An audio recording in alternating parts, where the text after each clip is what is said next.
Alright, just out walking the dog around the old estate and that, and I thought I'd wish everyone a Merry Christmas because it's that time of year again, and I'm going to read or recite a poem from this book which I've featured in along with 9 other fantastic poets. Can you see it? Is that alright? And it's called The Last of the Mohicans. Walking through the graveyard, I saw him there, an original man beyond compare, an ancient eccentric with a mohawk, a pensioner punk who wanted to talk. He asked me if I cared to share a few roll-ups and cans of lukewarm special brew and listen to a serious matter. So I sat with him and heard his patter. He said he was a Ted in '56 when Rock Around the Clock was at the flicks. He had a flick knife and during the show he slashed the seats at the Trocadero. In the early '60s, he was a mod, a pill popper, immaculately shod on a Lambretta, going up and down, fighting with rockers in a seaside town. In the late '60s, he found a guru and went to a commune in Kathmandu, but it was run by a fake millionaire. So he came back home, shaved off his hair, and in the process became a skinhead, moon stomping with rude boys Jamaican bread. Skins in the '60s, he said, were cool cats and only very rarely racist twats.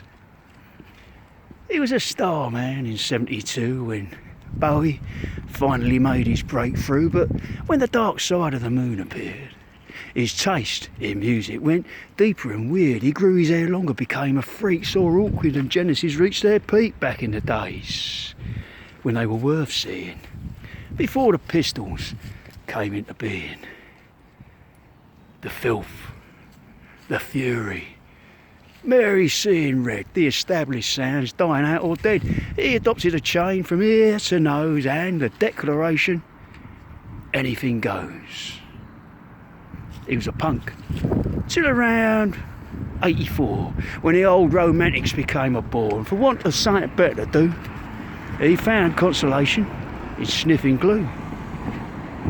In '87 he rapped with a mate before acid tripped him into a state of ecstasy with new drugs to consume as DJs scratched and pumped up the volume. And in that smiley state, he changed his name. Chingachgook, the chief of Mohican fame. He'd reached a peak, and he had it in mind that he was unique, the last of his kind. Britpop was hardly a sensation. He felt it to be an imitation, a knelling bell to the finality and demise of originality. The scene petered out like a dying flame. 20 years went by, no eras came, with nothing but more of the same in sight. He aimlessly drifted without a light, up shit creek with no paddle or canoe, drowning to the sound of Radio 2, trapped for an age in a digitised grave of Britpop, house, metal, mod, punk and rave. And that was it. He had no more to say. Silently he sat as I walked away, leaving him staring blankly into space, or maybe some other faraway place where out of the blue comes a sea of change that's against the grain.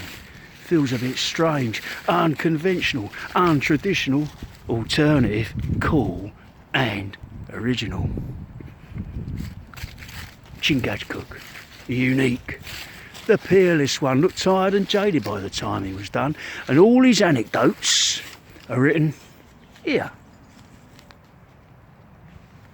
Complete with glue, acid, roll-ups, strong beer and the thoughts of a man long in the tooth, offering an observational truth. DJs and bands are playing nothing new. A watershed movement is long overdue. Merry Christmas from me and Me dog.